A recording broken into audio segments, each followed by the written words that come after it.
네, 오늘 말씀은 역대하 1장입니다. 역대하는 역대상 이어서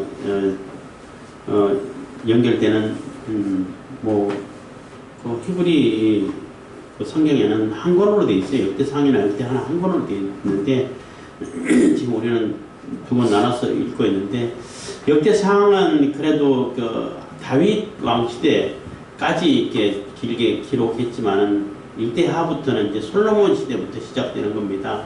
그래서 다윗 왕을 이어서 솔로몬 왕이 이게 치리를 시작하는 것이고, 그 나라가 굳건해져가는 그런 모습인데, 가장 먼저 솔로몬이 국가 행사로 방백들 다 모으고 족장들 다 모으고 군사들 친하들 다 모아서 기브온 산당에, 그러니까 여호와의 회막, 광야에서 모세 보고 지어라 했던 그 회막이 기브온 산당이 있었어요. 산당이라고 해서 나중에 산당을 다 철폐하고 산당을 히스기야가 다 없애고 그렇게 했는데, 그 산당이란 여러 번 얘기합니다만은, 산당이라는 것은 산에 있는 당, 집, 그 종교하고 관련된 집을 보고 당이라고 그러잖아요. 당이라는 표현을 써요. 집당자지만은 종교하고 관련된 집을 당으로 표현을 해요. 그래서 산에 있는 종교시설, 종교를 종교 행사를 할 수 있는 그런 건물을 얘기하는 것인데, 그걸 여러 곳에 예루살렘 성전이 있음에도 불구하고 예루살렘 성전 중심으로 하나님 예배를 드리라 했는데, 그럼에도 불구하고 산에 당을 많이 만들어 놓고 거기서 우상 숭배하고, 그래서 이렇게 하다 보니까 그게 문제가 되는 거예요. 단지 산당이라 해서 문제가 되는 게 아니라 거기서 우상 숭배를 하니까 문제가 되는 겁니다. 그래서 산당이라 해가지고 거기는 우상 숭배하던 곳인데 이렇게 생각할 게 아니라 그 산에 종교 행사할 수 있도록 만들어 놓은, 그러니까 시설물 이렇게 생각하시면 되는 겁니다. 그때 거기에 기브온 산당에 그 광야 시대를 이끌어가고 또 회막에서 예배드리고 할 때 그 시설들이 그 회막을 그 기브온 산당 거기에 설치해 놓은 거예요. 거기 설치해 놓고 놋단도 거기에 설치해 놓고, 단지 그 법궤만 지금 예루살렘 옮겨 놓은 거예요. 법궤를 거기서 보관하다가, 그러니까 지성소하고 성소, 이렇게 지성소에서 법궤를 보관하다가 그것을 빼가가지고 그 블레셋하고 전쟁하는데 가져갔다 뺏기고, 그리고 기란 여림으로 다시 돌아와가지고 거기서 거의 70년 동안 그냥 70년이죠. 한 70년 동안 거기서 그냥 방치되다시피 한 것을 다윗이 이제 다윗성으로 옮겨왔습니다. 그래서 다윗 시대 때는 그 기브온 산당에 있는 회막하고 또 법궤만 모시는 또 장막하고 회막하고 따로 떨어져 있었던 거예요. 조금 그 과도기적이고 조금 정상적이지 못하는 그런 시스템이라고 말할 수 있어요. 그래서 제사장도 둘이 필요하고 했던 것 같습니다. 그래서 역대하는 솔로몬 시대가 이제 시작되는 것인데, 솔로몬 시대가 시작되면서 솔로몬이 정말로 나이 한 20대 초반, 22살 요 정도, 아니면 조금 중반, 요때 왕이 되다 보니까 어리다고 생각하잖아요. 옛날에는 20살 별로 안 되셨다고 생각하는데, 제가 클 때만 해도, 제가 국민학교라고 그랬죠. 그때는 다닐 때만 해도 국민학교 2학년만 해도 온 산에 그냥 소몰고 쫓아다니고 이렇게 하고, 국민학교 6학년만 되면은 큰 일꾼이었어요. 아주 일꾼이라 가지고 그 시시하게 소 먹이고 다니고 소풀 뜯어먹이고 다니고 그거는 안 시켜. 중요한 일을 시키지. 그래서 그거 제일 쉬운 일이야, 그게 소 먹이는 일이. 그렇게 소 먹이러 다니다가 거기에 또 여러 가지 에피소드 많이 있긴 했습니다만은, 그 옛날에는 국민학교 6학년만 돼도 큰 일꾼이고, 20살 되면 완전히 청년이고 다 컸다라고 생각했죠. 어쨌든 그래도 솔로몬은 청년이고, 요즘 얘기하면 22살, 20대 하면은 아이고 아직도 애네 이렇게 생각되고, 심지어는 우리 부모 세대들이 보면은 아들 세대들이 다 어렵게 생각되잖아요. 이경수 목사님께도 얘기하다가 아들이 벌써 30이 넘고 정년이 돼가고 있는데, 아이고, 애들이 잘 몰라서. 제가 그랬어요. 우리가 볼 때 애들이죠. 애 아니에요. 애 아니고 작년이 돼가고 그러고 있는데 애라고 하라면 안 되죠. 우리가 엄마가 볼 때는 애지만은 일반 사람들이 볼 때는 애가 아니라고. 청년 시기가 지나가지고 작년이 돼가고 있는 그런 시기인데 판단력이 얼마나 분별력이 있겠냐고 걱정하지 마시라고 이렇게 얘기를 했는데 솔로몬도 이렇게 20대 초반 정도 됐을 때 왕으로 됐으니까 그것도 왕이라는 그러한 직책을 얻었으니까 얼마나 부담이 크냐는 겁니다. 그냥 왕권 잡아서 내 권력 내 마음대로 하면 돼. 권력이 내 거니까 관용차 이용해가지고 내 마음대로 사적으로 쓰고 그냥 카드 깡하고 이렇게 하면 안 되죠. 그렇게 하면 안 돼요. 정말로 솔로몬은 이 엄청난 많은 숫자의 백성들을 어떻게 다스리고 어떻게 재판할 것인가. 이거 최종 옛날에는 왕이 대법원 그 역할을 하잖아요. 대법원장 역할을 한다고 최종 결정을 왕이 내린다고요. 그걸 재판을 어떻게 분명하게 할 수 있을까? 여기에 가장 큰 고민이 있고 걱정이고, 그리고 왕의 직무를 시작하기 처음부터 다 국가 행사로 신하들, 군민들 다 모아가지고, 족장들 다 모아가지고 하나님께 예배부터 시작하면서 예배 드리고 시작하는 거예요. 그래서 간절히 예배 드리고, 이제 여기 1000번제라가 나오잖아요. 1000번제 하루에 한 마리씩 해가지고, 3년 넘게 이렇게 1000번제 드린 게 아니에요. 한꺼번에 드렸는데, 1000이라는 얘기는 많다는 뜻이에요. 상징적으로는 많다는 뜻인데 1000마리 드릴 수도 있죠. 다윗도 보면은 소가 1000번제 또 양 해가지고 또 이게 3000번제를 드렸던 것 같은데, 그거 1000번제를 드리려면은 하루 만에 다 못하죠. 아마 한 2주일 걸리지 않았을까. 8일에서 10일 정도 걸렸다 이렇게도 예상도 하는데 한 2주 걸렸다고 보시면 되지 않을까 생각해요. 그래서 2주 동안 하나님께 간절히 예배드리고 하나님 뜻을 파악하고 하나님께 뜻을 묻고 여쭙고, 그래서 하나님 중심으로 하나님께서 주신 지혜로 이 백성들을 이끌어가고 왕의 직무를 이행해 가기를 원합니다 하는 그런 마음으로 예배를 드린 거예요. 근데 그게 초심이라 그러죠. 그 초심을 꾸준히 지켜가서 하나님께 넓게 열린 마음으로 하나님의 뜻을 이렇게 파악하고 하나님께 여쭙고 또 하나님께 내 사정을 아뢰고 이렇게 해갔으면 얼마나 좋았을까. 근데 처음에는 정말로 오로지 하나님만 의지하고 하나님 주신 지혜로만 해가기를 소망해서 이렇게 전번제를 드리면서 국가 행사로 하나님께 제일 먼저 예배드리면서 국가 행사, 처음 국가 행사를 예배드리는 행사로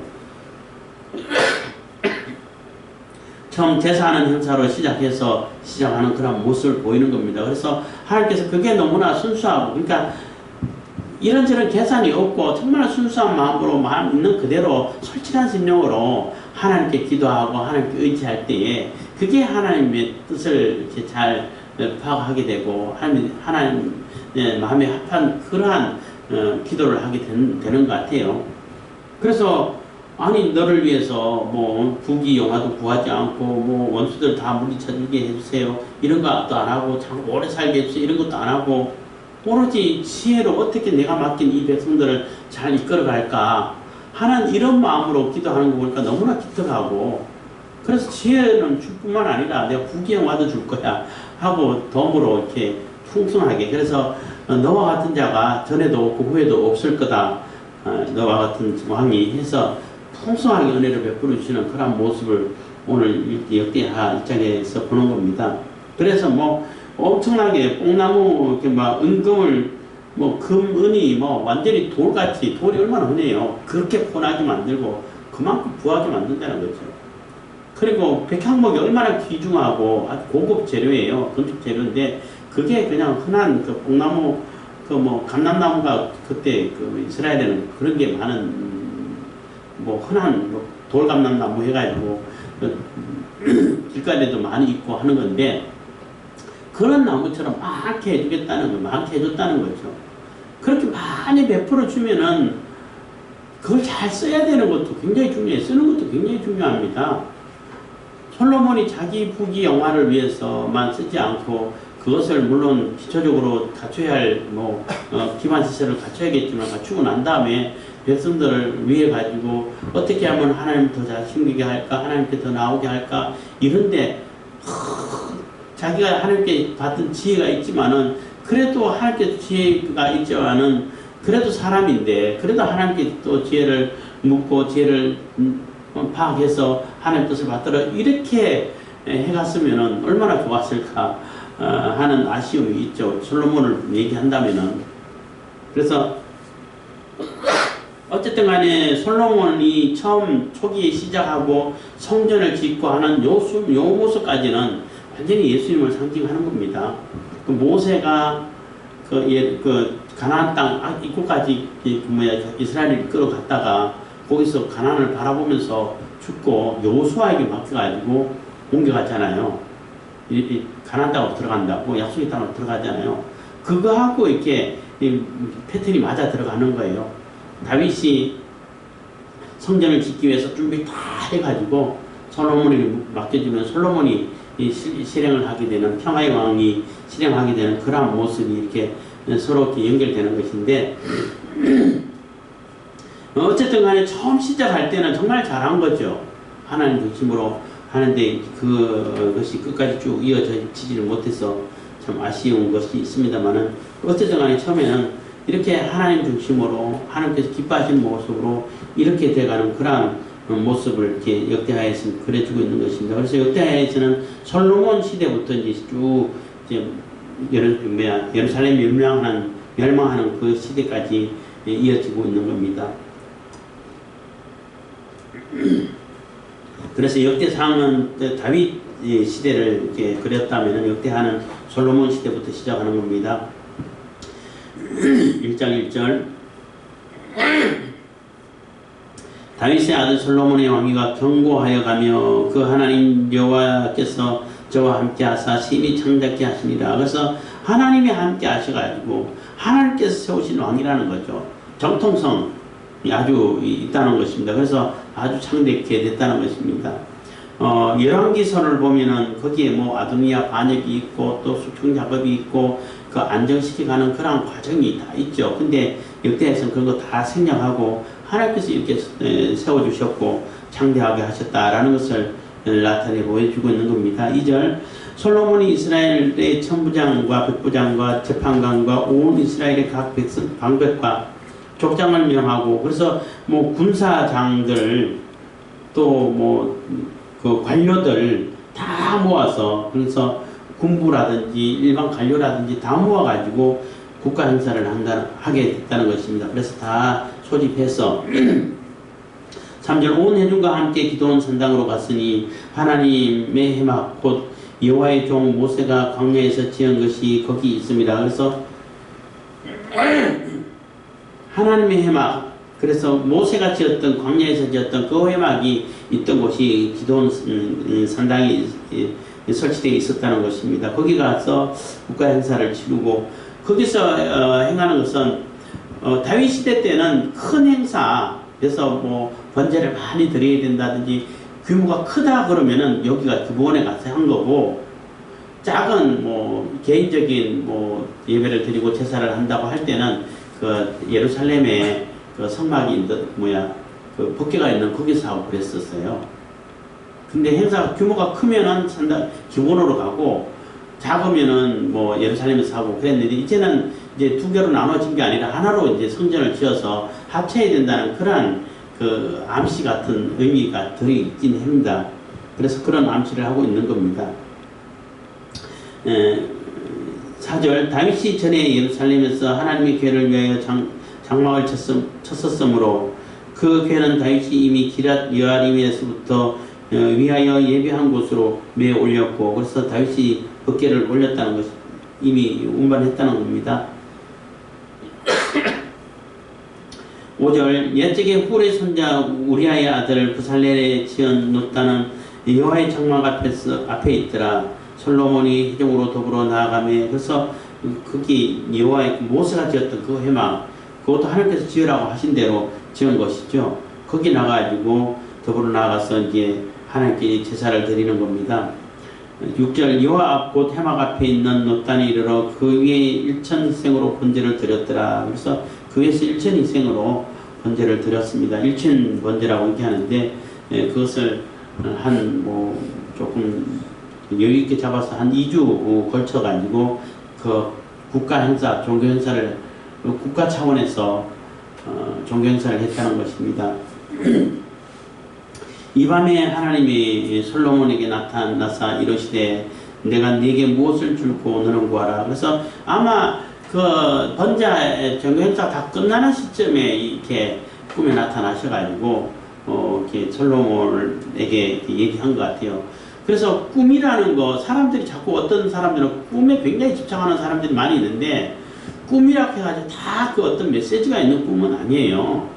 근데 메시지가 있는 꿈도 분명히 있긴 있어요. 그게 없다라는 것은 어떤 부정하는 사람들은 다 부정하기도 하는데 어떤 메시지를 주는 그런 꿈이 있긴 있는데 흔치 않아요. 흔치 가끔가다 한 번씩 보여지기도 해요. 그리고 대부분의 다 꿈들은 개꿈이라 그러죠. 개꿈이라 그러는데 그 내가 생활에서 생활하다가 아쉬운 점이라든지 조금 충격적인 거라든지 인상 깊었던 거라든지 이런 것이 다시 보여지는 거예요. 그렇기 때문에 너무 꿈에 대해서 의미를 부여해서는 안 되는 겁니다. 근데 아주 특이하고 특별한 꿈, 전혀 생각지도 못했던 꿈인데 그렇게 생생하게 보여진다 하면은 거기는 어떤 의미가 있을 수도 있다라고 정도로 생각해야지 내가 어떤 꿈 꿨는데 무조건 거기에 다 의미가 있다 이렇게 생각하시면 안 돼요. 굳이 비유를 든다면, 예를 든다면은 제가 전에 있던 교회에서 어떤 권사님이 그분은 텃밭에 고구마 심고 뭐 심고 하는 것을 굉장히 재밌어 하셨던 분인데 한 번은 꿈을 꿨는데 고구마를 켰는데 고구마가 얼마나 주렁주렁 열리고 막 쑥쑥쑥 해갖고 캐기만 하면 얼마나 열매가 많이 들리더래. 그래갖고 저한테 목사님 혹시 이게 정말로 하나님께서 주신 꿈일까요? 야 뭔가 좋은 일이 있을 것 같지 않나요? 이렇게 물어오길래 그랬어요. 혹시 권사님 이번에 고구마 심어야 되는데 못 심은 거 아니세요? 맞대. 어떻게 알았네. 고구마 심어야 되는데 못 심으니까 심었으면 이렇게 수확돼야 될 텐데 하고 그런 간절한 마음이 있었지 않겠냐고. 그렇다는 거예요. 그게 꿈에 보인 거예요. 아 그래요? 그래서 거기서 넘어갔는데 그런 경우들이 많아요. 많기 때문에 내가 꿈을 꿨다 해가지고 그게 무슨 신적인 계시가 있다, 하나님의 계시가 있다 이렇게 생각하시면 안 돼. 근데 가끔가다는 정말로 생생하면서도 전혀 생각지도 못했던 그런 꿈을 어쩌다 꿀 때가 있어요. 그럴 때는 의미가 있는 꿈이 돼. 제가 이 꿈 얘기는 한 번도 한 적이 없었는데 여기 오기 전에 그 집에서 하다 보니까 너무 불편하고 오래되고 하나님 언제 우리 또 예배당을 주시고 뭐 해주실 거냐고 막 기도한 적이 있어요. 그러다 그 꿈에서 본 것 같은데 지금 짓고 있다고 걱정하지 말라고. 아 그래요? 짓고 있어요? 근데 이거 꾸미고 있었던 것 같아요. 그때 아마 인테리어하고 있었던 것 같아. 하여튼 그렇게 됐는데 그런 정도의 꿈은 가끔가다 꿀 수가 있어요. 그래서 그런 정도로 이렇게 이해를 해야지 모든 꿈이 다 하나님의 계시가 있다 이렇게 생각하시면 안 되는 것입니다. 그래서 꿈에 너무 집착하는 분들이 있는데 그런 분들을 보면은 사사건 꿈 꿔도 그거 가지고 다 해석하려고 그러고 그 의미 부여해가지고 이렇게 하려고 하는데 그게 별로 바람직한 자세는 아니에요. 어쨌든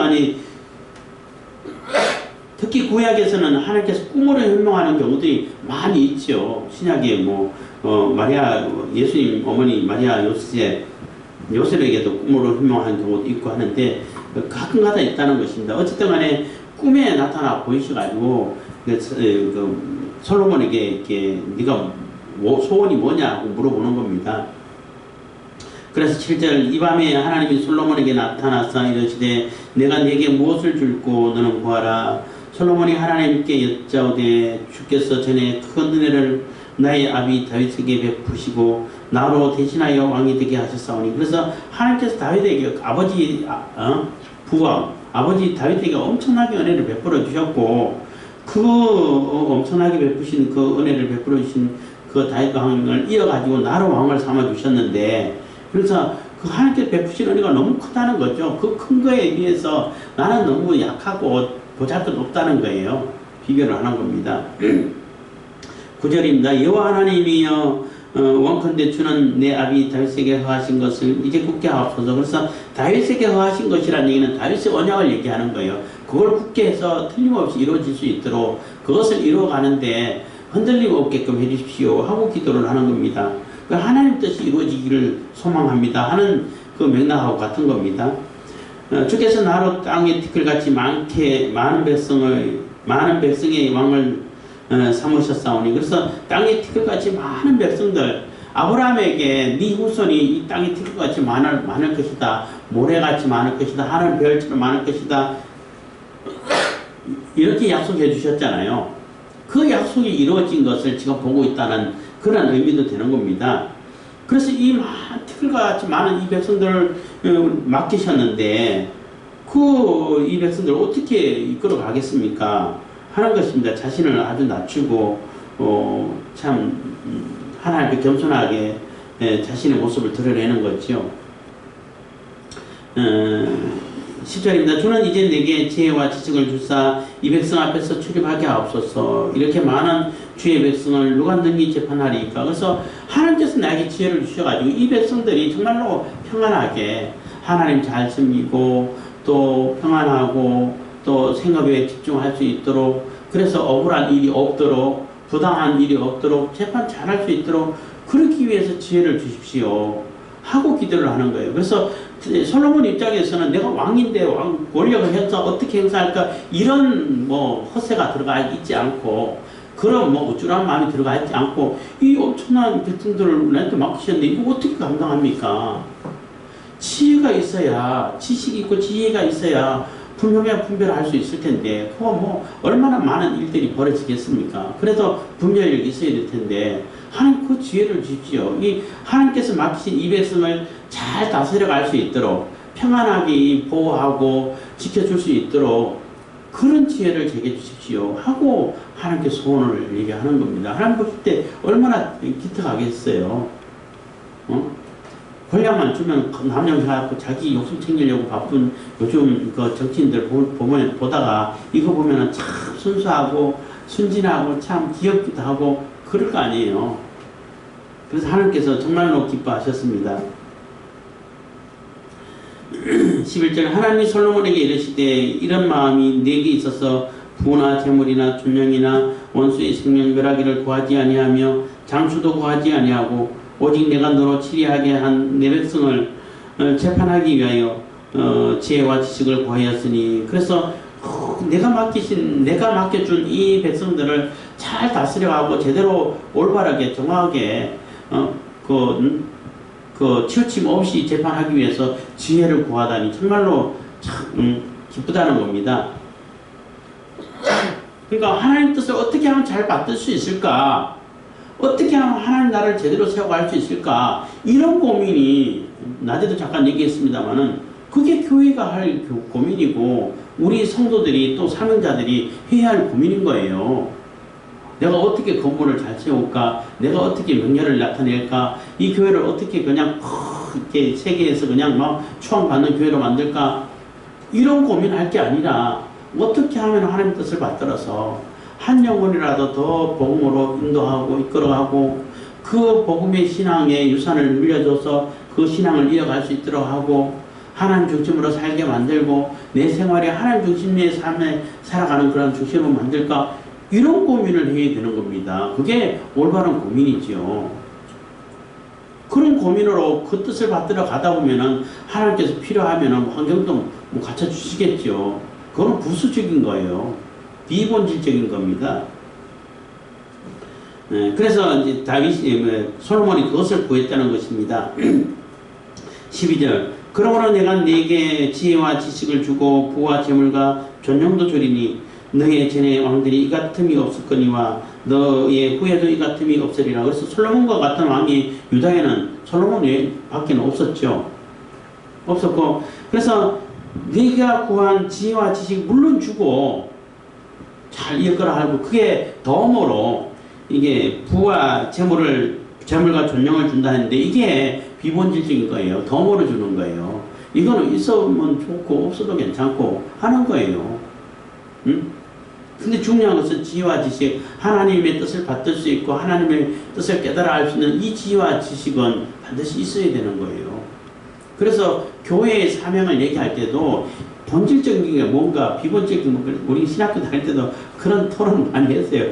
본질적인 것이 뭐냐, 비본질적인 거 뭐냐, 본질 비본질 해가지고 막 말이 좀 어려운지도 모르겠지만은 뭐 토론하고 뭐 논쟁하고 그런 적이 있는데 정확하게 구분해야 돼요. 어떤 것이 중요한 것인지, 부수적인 것은 어떤 게 부수적인 것인지 이거 구분해야 돼요.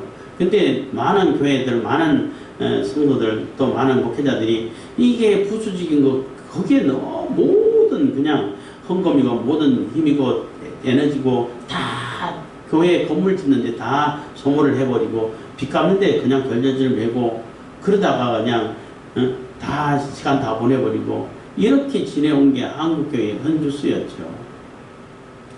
그것은 결코 바람직한 모습이 아닌 겁니다. 이렇게 약속해 주셨고 하나님께 주셨고, 그래서 이제 그 약속을 받고 제사 그 행사도 다 끝나고 해서 솔로몬이 이제 다시 예루살렘으로 돌아왔다는 겁니다. 13절. 이에 솔로몬이 기브온 산당 해막 앞에서부터 예루살렘으로 돌아와 이스라엘을 치리하였더라. 그래서 치리했더라 하고 이제 14절부터는 얼마나 풍성하게, 얼마나 강성하게 치리하고 또 솔로몬 시대가 풍성해졌는지, 부강해졌는지, 부국강병이라고 그러죠. 그렇게 해졌는가를 간략하게 소개해주고 있는 겁니다. 14절부터 솔로몬이 병거와 마병을 모음해 병거가 1,400이요 마병이 1만 2천이라 병거 성에도 두고 예루살렘 왕에게도 두었으며 왕이 예루살렘에서 은금을 돌같이 흔하게 하고 벽향목을 평지에 뽕나무같이 많게 하였더라. 뭐 너무너무 풍성해졌다는 겁니다. 뭐 별로 귀한 것처럼 여기지 않을 정도로 은금을, 벽향목을. 16절. 솔로몬의 말들은 애굽에서 내어왔으니 왕의 상고들이 때로 전가하여 산 것이며 완전히 무더기로 섰다는 것입니다. 17절. 애굽에서 내어 올린 병거는 하나에 은 600세겔이요 말은 150세겔이라. 이와 같이 햇사람의 모든 왕과 아람 왕들을 위하여도 그 손으로 내왔었더라 해서 풍성하고 중개무역까지 했다라고 얘기했는데 여기는 함정이 있어요. 무기는 주변의 나라에 파는 게 아니에요. 그게 오히려 나에게 화살이 들어오는데 우리 한국에서 생산한 무기를 중국에 팔고 러시아에 팔면 되겠어요? 안 돼요. 일본에도 못 팔아. 저기 우리나라하고 전쟁할 수 없는, 전쟁하기 희박한 저기 중동이라든지 아프리카라든지 이런 나라에 팔죠. 그리고 무기 정보가 적성국이라고 그러죠. 잠재적인 적국이라고 말합니다. 중국, 러시아, 북한은 말할 것도 없고. 그런데 정보가 넘어가면 안 돼요. 그래서 아무리 비싼 돈을 준다 해도 그런 나라에 팔면 안 돼요. 그래서 요즘 한국제 무기가 아주 인기를 끌고 있는데 저기 중동이 필리핀이라든지 인도네시아라든지 인도라든지 이집트 이런데 아랍에미레이트라고 그러죠. 거기도 많이 팔리고 하는데 그런 나라에 파는 거죠. 그래서 거기도 적성국이 있기 때문에 이란이라든지 이런 데는 좀 팔면 좀 어렵지 안 되겠죠. 근데 이거 솔로몬은 그 아람이라든지 이렇게 햇사람의 모든 왕이라는데 주변에 있는 나라예요. 그게 돈 좀 번다고 해가지고 돈 좀 된다고 해가지고 이게 말들이라든지 무기로 바뀔 수 있는 그런 것을 거래하면 안 돼요. 근데 그것 때문에 결국은 나중에 이스라엘이 굉장히 곤란해지죠. 이스라엘에서 수입한 말들 통해 가지고 이스라엘을 쳐들어오는 그러한 결과를 가져와요. 그래서 그런 거는 결코 이렇게 바람직하지 못한 모습인데 어쨌든 요거 14절에서 17절까지는 다윗이 아니 솔로몬의 왕제 치세가 이만큼 군사도 강해지고 나라도 부강해지고 그러니까 부국이 되고 부국 강병이 됐다는 것을 이게 간단하게 보여주는 겁니다. 근데 거기에는 많은 암시가 있죠. 해서는 안 되는 일이 많고 군사력 의지하지 말라고 해서 했는데 율법에 그래서 다윗은 정복하고 아주 필요한 일부만 남겨놓고 나머지는 다 말 못쓰게 만들어 힘줄을 끊어서 못쓰게 만들어 버리고 이렇게 하긴 했는데 솔로몬은 그렇게 하지 않았다는 겁니다. 어쨌든 간에 역대 1장에서는 그런 것까지 자세하게는 얘기는 안 했지만은 될 수 있으면 긍정적인 모습을 나타내 보려고 하고 하나님 중심으로 하나님께 예배함으로 시작하고 하나님께 주신 지혜로 시작했기 때문에 이렇게 풍성해지고 부강해졌습니다 하는 것을 보여주는 겁니다. 그래서 이 역대기를 쓰는 에스라가 1차 독자들은 이제 바빌론 포로에서 2차 포로 돼가지고 성전도 지어졌지만은 정체성을 확실하게 가지지 못하고 우리도 다시 옛 영화를 회복할 수 있을까 이렇게 막 혼란 속에 있던 이러한 독자들이란 말이에요. 그들에게 봐라 솔로몬도 봐라 다윗도 물론 소개시켜줬지만은 솔로몬도 봐라 이렇게 하나님 중심으로 예배를 드리고 하나님 주신 지혜로 시작하고 그렇게 시작할 때는 이렇게 풍성해지고 부강해졌다. 우리도 그런 영화를 회복할 수 있다. 하나님 중심만 되면은 이런 메시지를 주고 있는 겁니다. 그래서 우리도 마찬가지로 우리의 삶에 있어서 항상 하나님 중심으로 우리가 살아갈 때에 우리가 하나님 뜻을 받들 수 있게 되고 지혜를 주시는 대로 지혜를 따라서 풍성해지는 삶을 살 수 있게 된다는 것입니다. 그래서 항상 하나님 중심, 하나님께 지혜를 얻어서 우리가 생활할 수 있는 그러한 저와 여러분들 다 되길 바라겠습니다. 기도하겠습니다. 사랑해 주신 감사합니다. 이 시간에 은혜 보내주시면